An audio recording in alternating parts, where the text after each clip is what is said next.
The citizens were all so happy. They were told to celebrate, so they did. They were told Skulk's death was good, and they believed it. They were told their elation belonged to them, and they felt it. Their lives weren't anywhere close to their own, yet they were happy. It perplexed the drug-addled ogre as he cautiously peered through the hole in the giant wall of trash. Even with all the memories of past failures leading usually to death, our dear friend couldn't help but want to get a little closer to experience and taste and touch a little bit more. With an impossible amount of synthetic psychedelia flowing through his veins, Skulk squeezed through the crack in the wall as the air around him changed.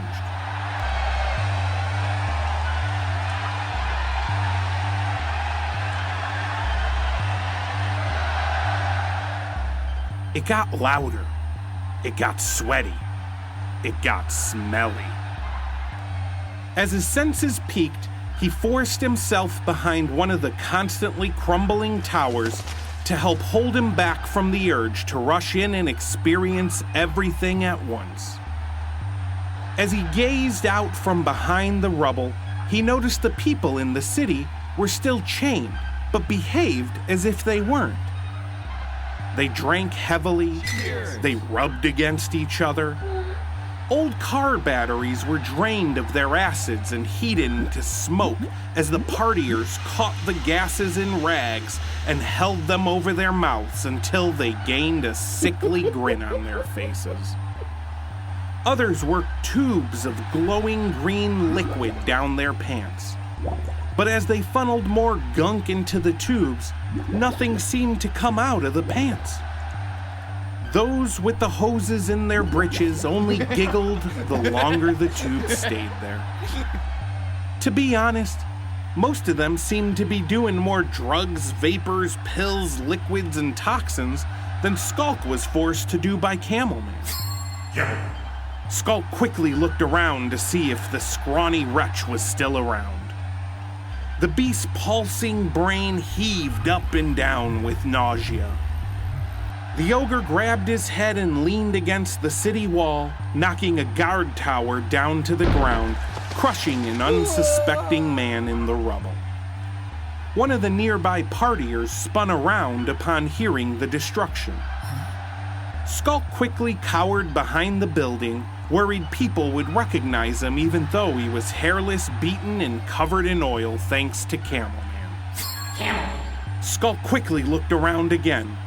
This time, however, the dizziness tripped him up enough that he fell forward and landed at the feet of some of the partiers. Hey there, big fella. No reason to sneak around in the shadows. It's a celebration day. Skulk instantly recoiled in fear, but also found it harder and harder to fight his curiosity. Now out in the open, he could see the celebration spreading throughout the city. Every corner of every street was covered with people drinking and smoking and fucking. On top of that, the followers of Baghead and Hammerhands were nowhere to be seen. Forcing himself to sit up, Skulk stretched his neck over the tops of the partiers' heads and double-checked to make sure no one was coming for him. Come join us. Here. The bubbly girl extended a mug of dark brown liquid to Skulk. The ogre cautiously began to stand, revealing his size to the group of people around him. Audible gasps could be heard. The beast slowly reached and grabbed the tiny drink from the scantily clad lady's hand, while the rest of the circle of chained city folk watched intently. A low rumble of chug, chug, chug began and got louder with every passing of the word. Skulk felt nervous and put on the spot. In all his years of trying to save people, no one ever had actually included him in anything. He usually just had to force himself on humanity since, by and large, The chained people paid no mind from behind their visors. As the chanting came to a yell and the crowd began clapping in sync with their words, the ogre decided to comply, hoping to put a stop to the attention he was getting. He slammed the ale down his gullet in one swift move. The slimy substance slid down his throat, leaving a viscous trail behind. The partiers exploded in cheers.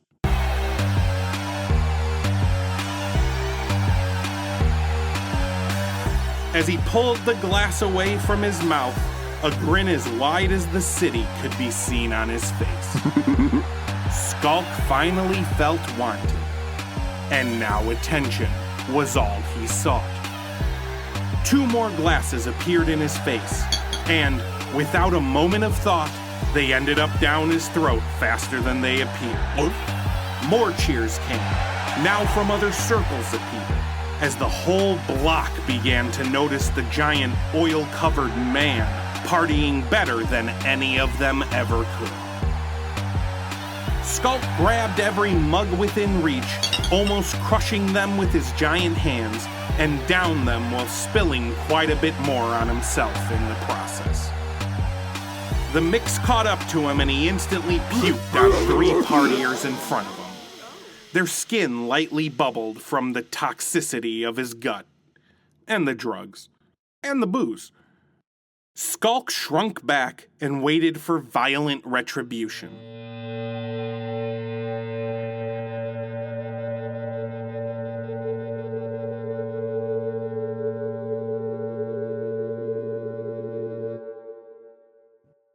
But it didn't come. No, quite the opposite happened, and the people went wild, roaring with excitement. The ogre put both arms in the air victoriously, hurling the celebration into a frenzy. The Skulk party had begun, and everyone wanted to be a part of it. Well, almost everyone. With each uproar of celebration, with each outburst of emotion, with each attack on the empathetic giant keeping herself barely together on high, the followers deep below the city, sweating and screaming, tried harder to escape their self-imposed restraints, desperate to tear out their sensory organs.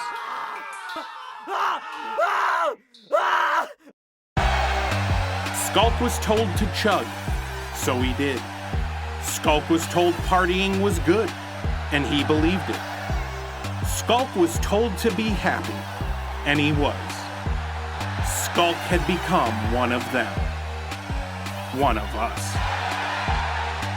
A particularly enamored woman chained in a circle of partiers near the beast could no longer resist the allure of the ogre's sudden popularity.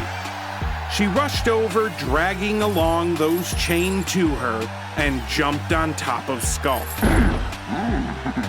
Being quite fucked up, and also being a creature of poor balance, this toppled the beast, landing her and her companions on top of our dear friend.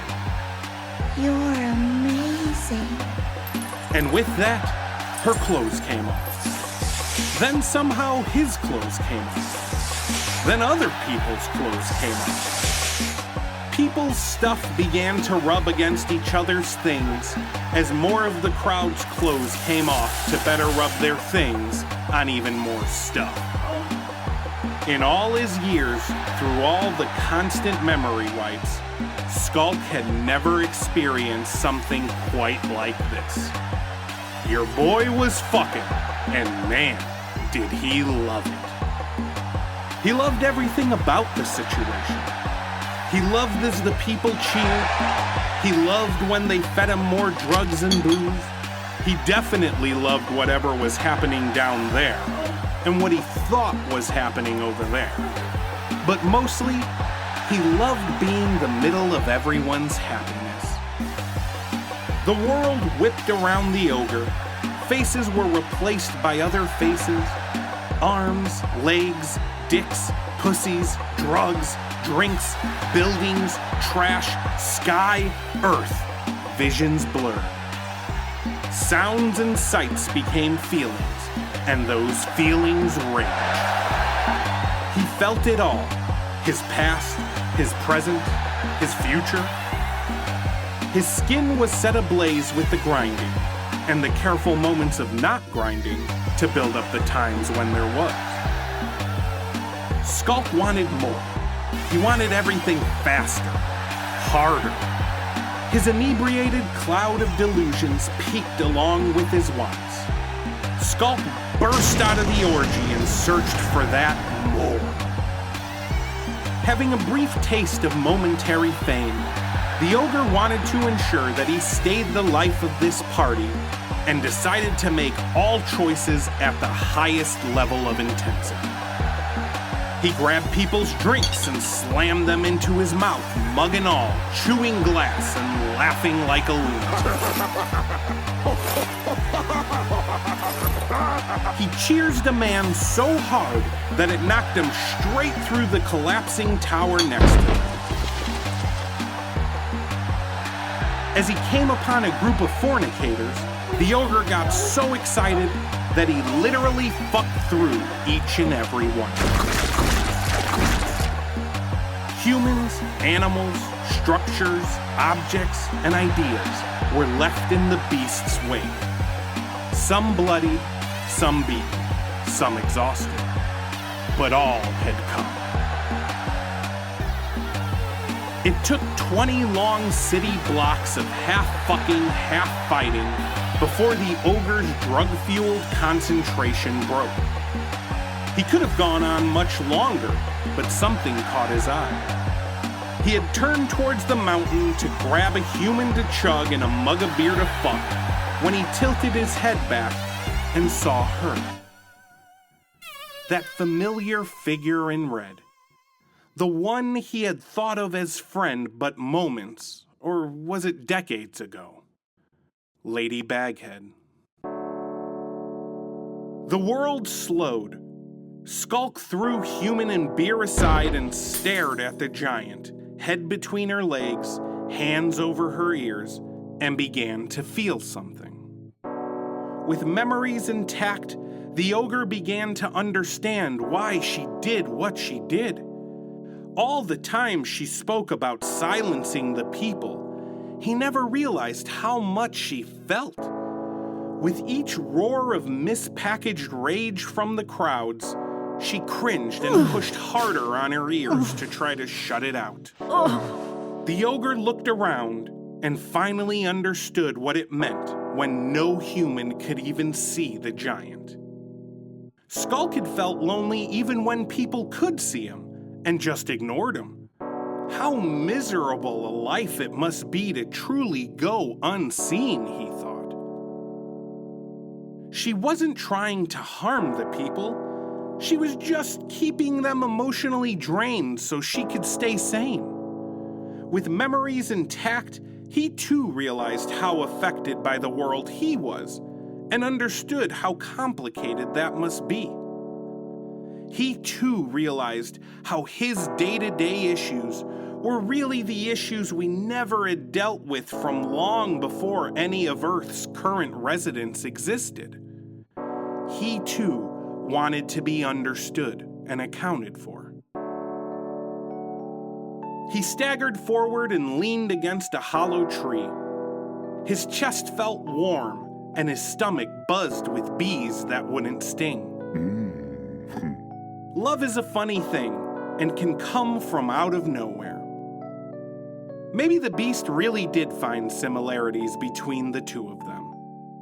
Or maybe the memories of lies she gave him throughout all his lives were starting to sink in. On the chopping block, she said she was his friend. She gave him a chance to say what he always wanted to say. She said she was proud of him. The ogre was overwhelmed with his emotions, and the drugs, let's not forget those, and burst towards the mountain.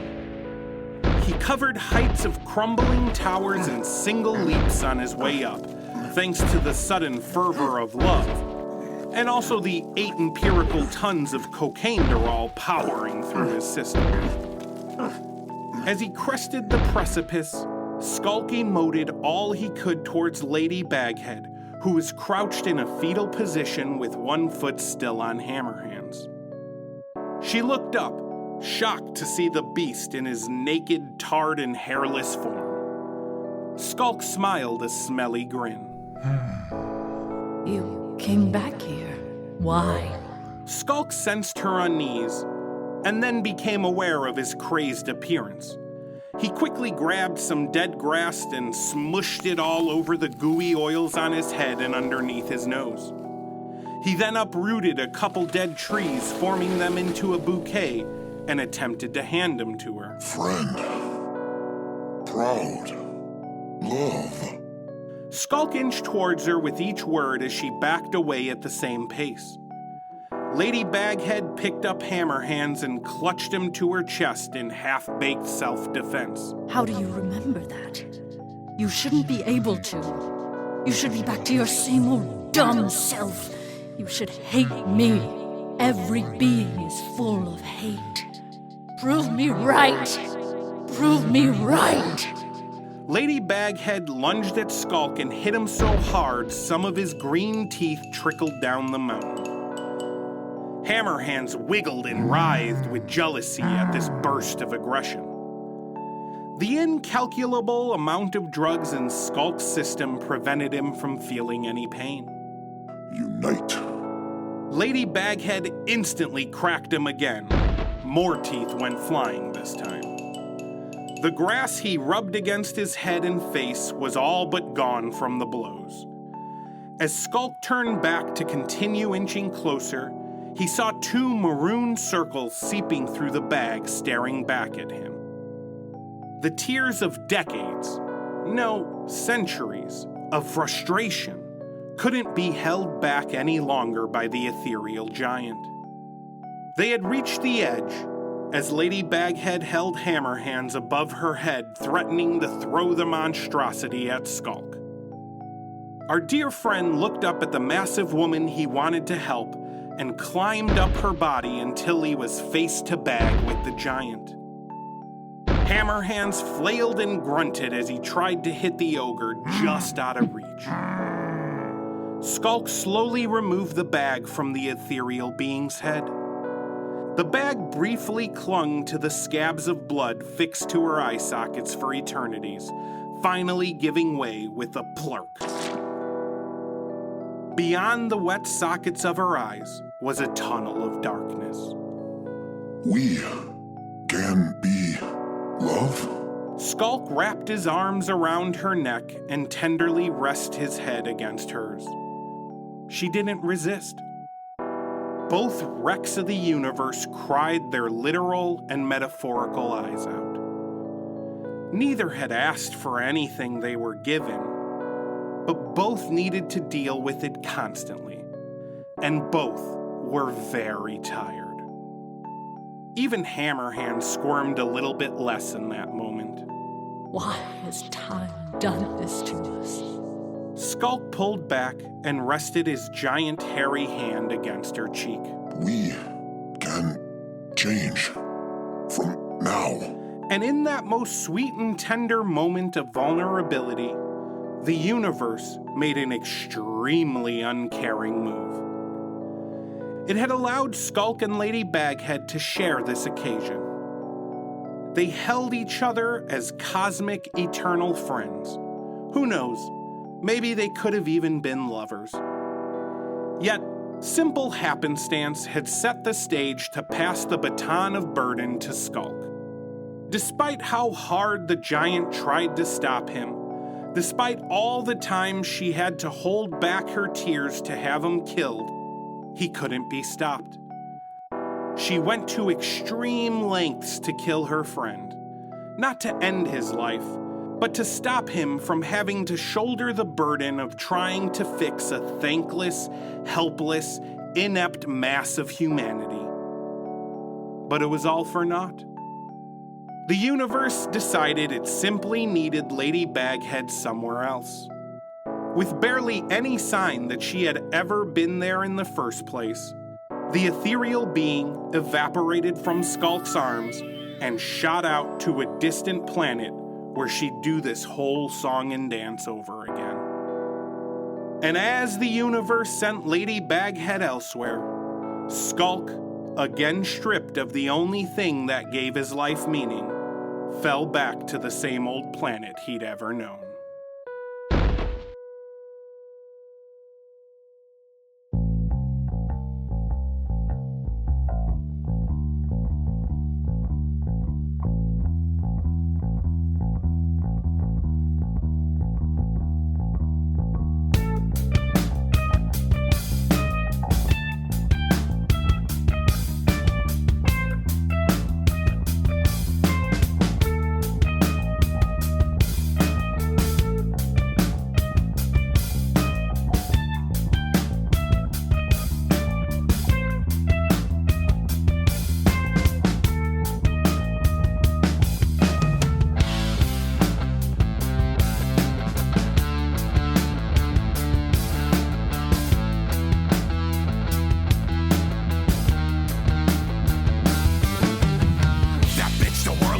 I'm useless. Spent my life trying to seize her. They call me Brutus, a nuisance. Annoyed my head decide y'all nooses. Gone toothless, they acid in my mucus. Takes me time to find my patience. I'm anxious. Everyone out there lacking frankness, they thankless. Until they praying on me like I was the sanctus. Let me confess, this world is headed for damnation. Well, money, fucking power, we hold our dicks to dissipation, deflation, castration, sudden prostration as if our ass is begging for insemination. Wake up, take up the fight and learn how to fuck to shake up. System whose only words seem to be to pay up, I'm fed up. This shit's a motherfucking setup. This is not a game. We are all to blame. Profits for your name. Reclaim your honor. This is not a game. We are all to blame. Profits for your name. Reclaim your honor.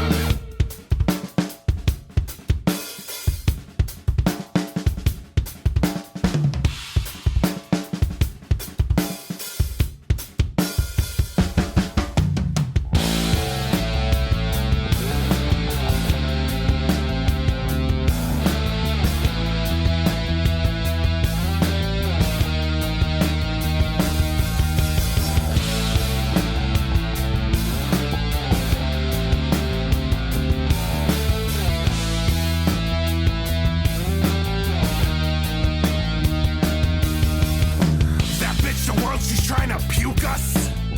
The stomach cancer that we are is grown due to hubris. We're fruitless.